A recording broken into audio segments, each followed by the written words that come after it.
मोहित, वो multi cap हो गया और साथ ही फ्लेक्सी कैप पर था। कौन सी कैटेगरी और जोड़ी जा सकती है इस बार अपने पोर्टफोलियो में, और उससे जुड़े हुए फंड्स कौन से होंगे? जी स्वाति, मैं सारी कैटेगरीज एक साथ ही बता देता हूं।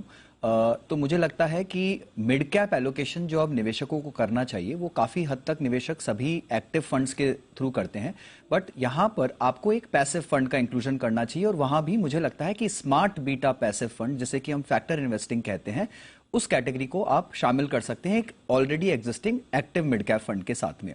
तो ये तो हुआ मिड कैप के बारे में। दूसरी कैटेगरी जो मुझे लगता है, जैसा हर्ष ने भी बोला कि आप बैलेंस एडवांटेज फंड्स ले सकते हैं, वहां मुझे लगता है कि निवेशक अपने पोर्टफोलियो में मल्टी एसेट कैटेगरी जो है उसका चुनाव कर सकते हैं। तो यहां पर क्या होता है कि जो निवेश का निर्णय है वो थोड़ा अनबायस्ड हो जाता है। आपका जो डाइवर्सिफिकेशन या एसेट एलोकेशन का कॉन्सेप्ट है वो फंड मैनेजर अपने आप में पूरा कर देते हैं। तो यहां पर इक्विटी, डेट, कमोडिटी और काफी हद तक आप देखेंगे कि जो नए स्कीम्स हैं वहां पर रीट्स, इनवेट्स, इवन इंटरनेशनल इन्वेस्टिंग भी इसमें शामिल कर दी गई है। तो ये जो कैटेगरी है, यहां पर सेबी के रूल्स के हिसाब से आपको मिनिमम 10% एलोकेशन डेट, कमोडिटी और इक्विटी में रखना ही होगा, और उसके ऊपर आप चाहें जितना जाना चाहें उस कैटेगरी में जा सकते हैं। तो ये कैटेगरी मुझे लगता है काफी अच्छी है। और डेट में मेरी सलाह रहेगी अभी सभी निवेशकों को रोल डाउन फंड्स या फिर टारगेट मैच्योरिटी फंड्स में जाने की।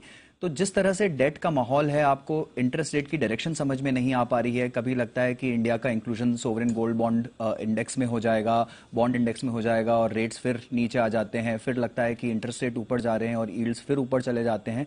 तो काफी कंफ्यूजन है यील्ड्स को और रेट्स को लेकर।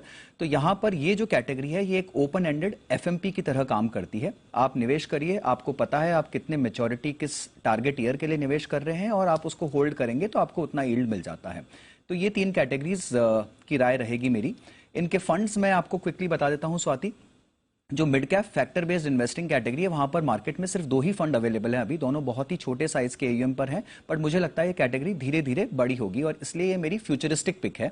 तो यहां पर 2 फंड्स जो अभी अवेलेबल हैं वो है DSP quality 50 mid cap 150 index and UTI quality 50 mid cap index fund.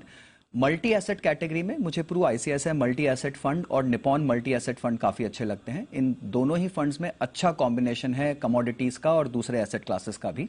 और टारगेट मैच्योरिटी फंड्स एक बहुत बड़ी कैटेगरी है स्वाति। वहां पर हमारे जो रिकमेंडेशंस है वो हम ईयर वाइज स्टैगर कर देते हैं। तो आपको जो मैच्योरिटी चाहिए, चाहे आप 2025 से लेकर 2032 तक की मैच्योरिटीज के फंड्स अवेलेबल है मार्केट में। यहाँ पर एसडीएल और ट्रिपल ए पोर्टफोलियोज के कॉम्बिनेशन आपको मिल जाते हैं। तो आप उस मैच्योरिटी का जो ईयर है वो स्कीम के नाम में लिखा हुआ होता है, उसे सेलेक्ट कर लीजिए।